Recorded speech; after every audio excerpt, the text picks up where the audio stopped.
Hi guys, welcome to lecture number 27. In this lecture, we will be discussing the network question that has been asked in GATE 2017 in EE domain. So let us look at the first question. The circuit is given and we have to find the power supplied by this 25 volt voltage source in this. So how to find the power supplied by this 25 volt voltage source? The power supplied by 25 volt voltage source, that is given by V into I, and V is 25 multiplied by I. I is the net current. Now apply KCL here at node A. So if you will apply KCL at node A, then you will get minus I plus 14 minus 0.4 I is equal to 0. So I is equal to 14 by 1.4, that is equal to 10 ampere. Hence power will come out to be 25 multiplied by 10, that is equal to 250 watt. This concept has been discussed in lecture number 3, that is the KCL. Let us move to the second question. In this question, you have to find the equivalent resistance across AB. You have to find RAB. See, these two are connected in series, so equivalent will be 2 ohm. Okay. Now these 3 and 6 ohm are connected in parallel. This will be 2 ohm. Now this 3 and 6 ohm are connected in parallel, so equivalent will be 3 multiplied by 6 by 3 plus 6, that is equal to 2 only. 18 upon 9, that is 2. Again this 2 ohm is connected like this. This will be 2 ohm. Now see, this 6 ohm and this 3 ohm are connected in parallel. If you will shift this point to here, then 6 ohm and 3 are connected in parallel, so equivalent will be 2. Again 1 ohm is connected in series, and this is 0.8 ohm is connected in series with this. Now you have to find RAB. You can easily find this is 2 parallel with 2, equivalent will be 1, in series with 2, equivalent will be 3, 3 parallel with 2, that is equal to 6 by 5, that is 1.2, 1.2 in series with 0.8, then again in series with 1, that is equal to 3 ohm. See this question, this is a question from transient. Okay. The switch in the figure was closed for long time. It is closed for long time and it is opened at t is equal to 0. The current in the inductor of 2 Henry for t greater than 0 is. So this is source free circuit. Source free RL circuit, and the concept has been discussed in lecture number 13. How to find the response in any source free RL network. So first draw the circuit for t less than 0. For t less than 0, circuit is at steady state because source is connected. So make the circuit as at a steady state. At a steady state, inductor will behave like a short circuit. So circuit will somehow like this: 50 volt, this is 6, this is 8, then again this is 8. Now this inductor will be shorted. So these 32 ohm and 32 ohm are connected with inductor, and inductor is shorted, means these two 32 ohm and 32 ohm is of no use. So it will be shorted like this, and we will find IL of 0 minus. So first find the equivalent current. 8 parallel with 8, that is 4, 4 in series with 6, 10. So 50 by 10, that is equal to 5 ampere will be flowing here. Now this 5 ampere will divide into two branch having same resistance, so it will divide equally. So IL of 0 minus I will get that is equal to 2.5 ampere. Okay. Now draw the circuit for t greater than 0. So for t greater than 0, this source has been removed. So once this source has been removed, then this all the energy present in the inductor will get dissipated across the resistor, and equation, the current equation IL of t, you will get that is equal to I naught e to the power minus t upon tau, where I naught is the maximum current present across the inductor, that is IL of 0, that is equal to 2.5 e to the power minus t upon tau. Now to find the time constant, what you have to do, you have to separate this resistor and inductor. So if you will separate this resistor and inductor, then you will get like the circuit like this. So separate resistance and inductance across this point, you will get R time constant, that is equal to L equivalent upon R equivalent. L equivalent will be 2 and R equivalent across this terminal will be 32 parallel with 32, that is 16. Now this 16 in parallel with this 16, that is equal to 8. So 2 by 8, that is equal to 1 by 4. So finally IL of t you will get, that is equal to 2.5 e to the power minus 4t. So option A is correct. So this concept has been discussed in lecture number 13, that is a source free RL circuit, and I have solved some problem like this. So if you have watched that lecture, then you can easily get 2 marks in GATE 2017. Now see the next question. In the circuit shown below, the maximum power transferred to the resistor R. Where is R? Here is R. We have to find the maximum power transfer across this resistor. So what we have to do? We have to first convert this whole network in one voltage source, that is VTH, okay, and one in series with one resistance RTH. Then we will apply maximum power transfer. Here I have to connect the load R. Right. So first find the RTH of this network. In order to find the RTH of this circuit, what we have to do? We have to short circuit the voltage source and we have to open circuit the current source. So if you will short circuit this voltage source, then you will get RTH is equal to, see, this 5 ohm is like this, and at this point we have to find the RTH. Now this voltage source is shorted, so this 3 ohm resistor is of no use. Current source, open circuit the current source like this 5 ohm, and we have to find the RTH across this terminal. So RTH will be 5 parallel with 5, that is equal to 2.5 ohm. Now find the VTH. So in order to find the VTH, let us redraw the circuit. So if you redraw this circuit, then you will get something like this. This is 5 volt in series with this 5 ohm, and here we have to find the VTH. Then this 6 volt connected parallel with 3 ohm resistor, and now I am using source transformation of this. Now you have to find the VTH. So in order to find the VTH, what I will do, let us suppose I current is flowing here, okay, and this 3 ohm is connected parallel with 6 ohm. The current flowing in this 3 ohm will be 6 by 3, that is equal to 2 ampere, right? So 2 ampere is coming here, I is coming here. So in at 6 volt you are getting I plus 2. Again here at this terminal you will get I only, okay, this is I. Now apply KVL. You will get minus 5 plus 5I minus 6 plus 5I minus 10 is equal to 0. So 10I is equal to 21. I is equal to 2.1 ampere. Now VTH will be the voltage drop across this terminal. This is the VTH, okay. So VTH can be written as 5 minus 5I, that is equal to 5 minus 5 multiplied by 2.1, that is equal to minus 5.5 volt, okay. Now we got RTH, that is equal to 2.5 ohm, and VTH is equal to minus 5.5 volt. So what will be the maximum power? The maximum power will be VTH square upon 4RL, where RL is equal to RTH. In order to transfer the maximum power across load, the RL, the load resistance, must be equal to the Thevenin resistance. So RL is equal to RTH, that is equal to 2.5. So maximum power P max will be VTH square upon 4RL. This concept has been discussed in lecture number 8. For more detail, you can go to lecture number 8 and see the case 1 problem. This is case 1 problem. So maximum power will be VTH square upon 4RL, that is equal to minus 5.5 k square upon 4 RL. RL is equal to 2.5, that is equal to 10. So after finding, you will get 3.025 watt. Now see this question. This is the most important question asked in GATE 2017.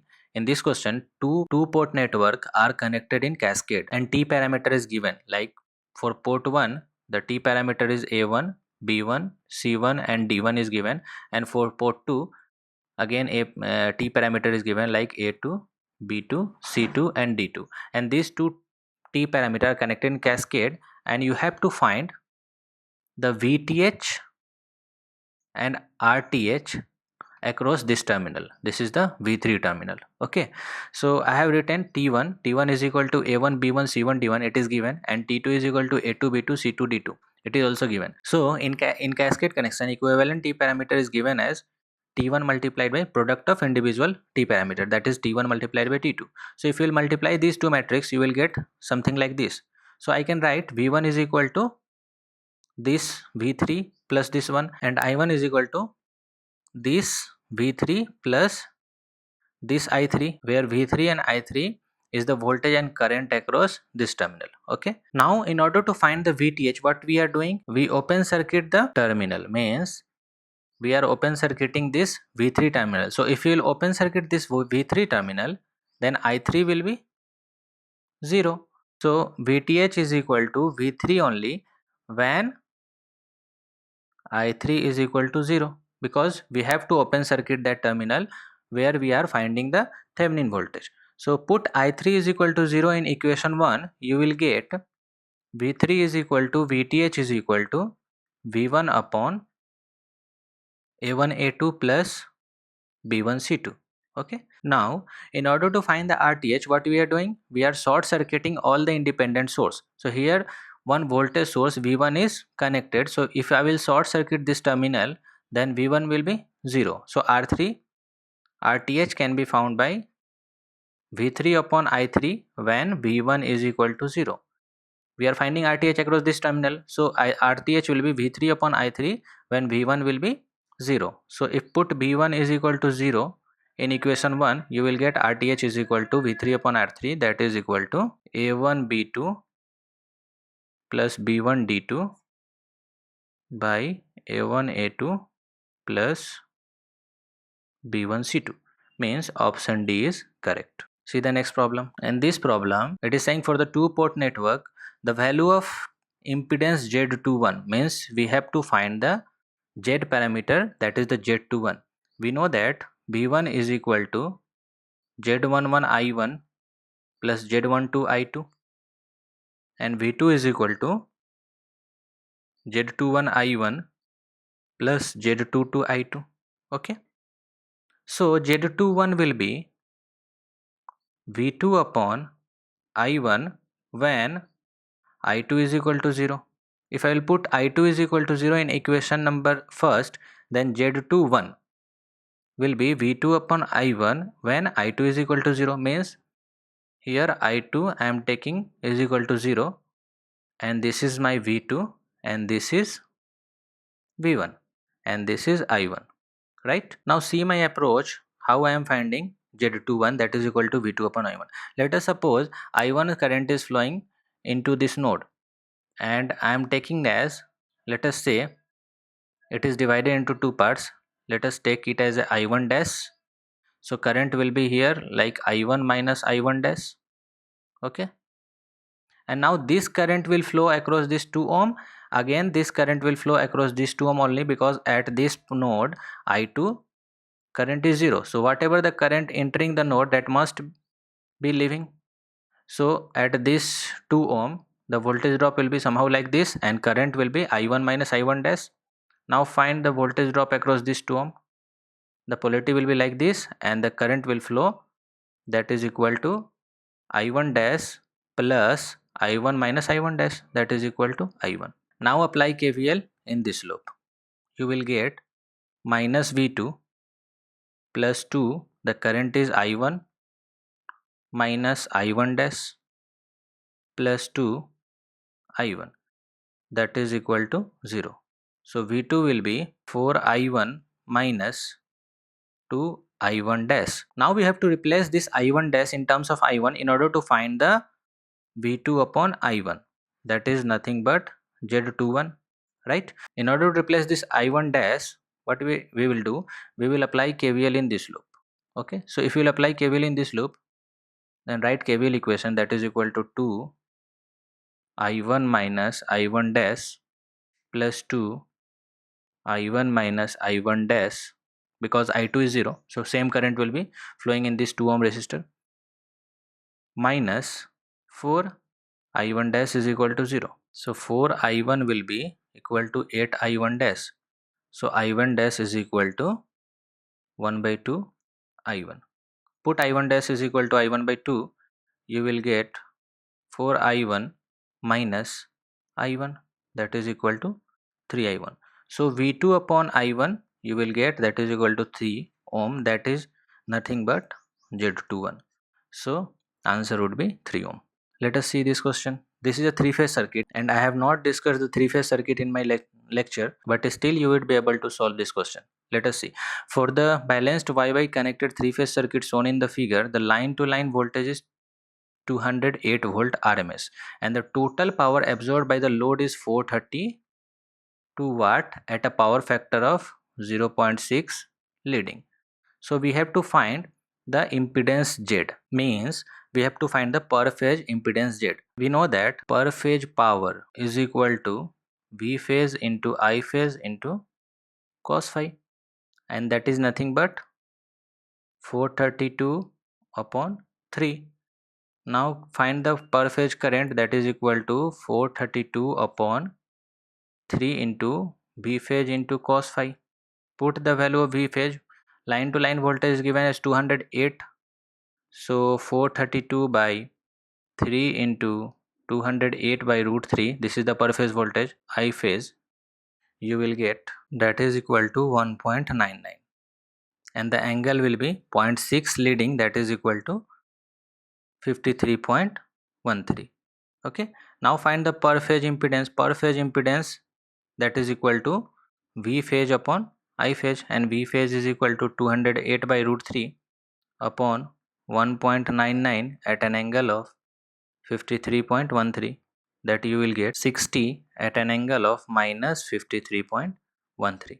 So option C is correct. Now see this question. This question has been asked from maximum power transfer theorem, and this is most important question. In the circuit shown below, the value of C required for maximum power to transfer to the load. So load is total. This is the load. It contains of inductor, resistor and capacitor. So whole combination is load. So we can represent this circuit like this.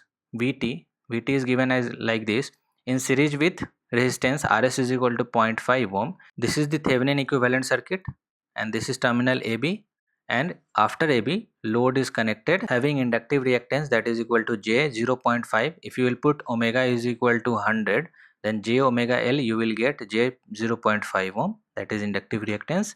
Similarly, the parallel combination of this, let us say the capacitive reactance will be minus jxc of this capacitor. Okay, so if you will find the equivalent of this minus jxc and 1, you will get minus jxc by 1 minus jxc. So this is the load. Okay, and you have to find the value of C for maximum power transfer to the load. So what is the value of load? ZL is equal to J 0.5 minus jxc by 1 minus jxc, that is equal to J 0.5 minus j xc by into 1 plus jxc by 1 plus xc square. We can write like this by rationalizing. Okay, now what is the variable here? Here variable is only xc part, means this is the imaginary part. So if you have watched my maximum power transfer lecture, this is case 2b problem, when only reactive component is variable, means when xc is variable, then what is the condition for maximum power? The condition for maximum power is xc must be equal to the xs, and here xs is the Thevenin reactance, and in this case the Thevenin reactance is 0.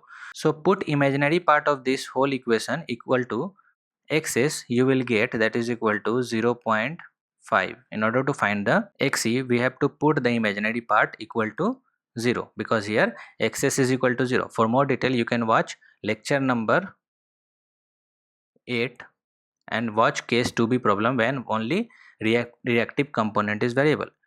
Okay, so 0.5 minus xc upon 1 plus xc square is equal to 0.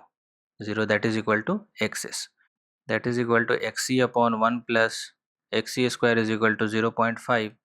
So finally you will get xc is equal to 1. Now put x is equal to 1 upon omega c. 1 upon omega c is equal to 1, since c is equal to 1 upon omega, that is equal to 100. So we can write 10 millifarad. So option D is correct. Okay, you have to consider this whole as a load and only x is variable. So this is case 2b problem. When only x is variable, then you have to, for maximum power transfer, the reactive component must be equal to the xs, and here xs is 0. Got it? Now see the last problem. For the network given in figure below, the Thevenin voltage VAB is what? We have to find the VTH across this terminal. This has been asked in GATE 2017 for 2 marks. And the concept has been discussed in lecture number 7. See how I am approaching. First I will convert this current source into voltage source. Like this. I will get 30 volt in series with 5 ohm resistor, in series with 10 ohm, so equivalent will be 15. This is VTH.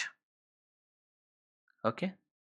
Now I will use circuit reduction technique here, which I have already explained you in my lecture. So apply circuit reduction technique, you will get the resistance that is equal to 10 parallel with 10, that is equal to 5 ohm, and the voltage you will get, that is the voltage drop across this 10 ohm, that is equal to 16 multiplied by 10 by 20, that is equal to 8 volt.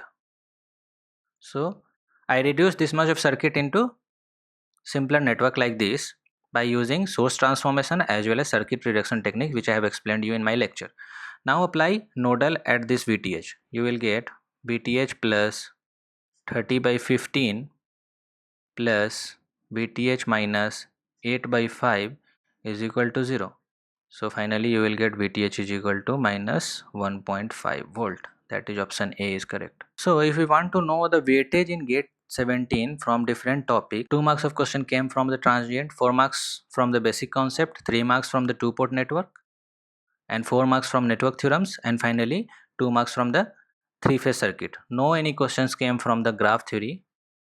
So I have not covered this concept. I will include 3-phase circuit later on. So if you have watched my whole lecture, then you can easily get 8 marks and 7 marks in GATE 2017. So total of 15 marks of questions came from network theory, out of which 8 marks of questions has been asked in set 1 and 7 marks of question has been asked in set 2. So whatever I taught you, that is sufficient for cracking and solving GATE problem, and all the concept has been discussed in my lecture.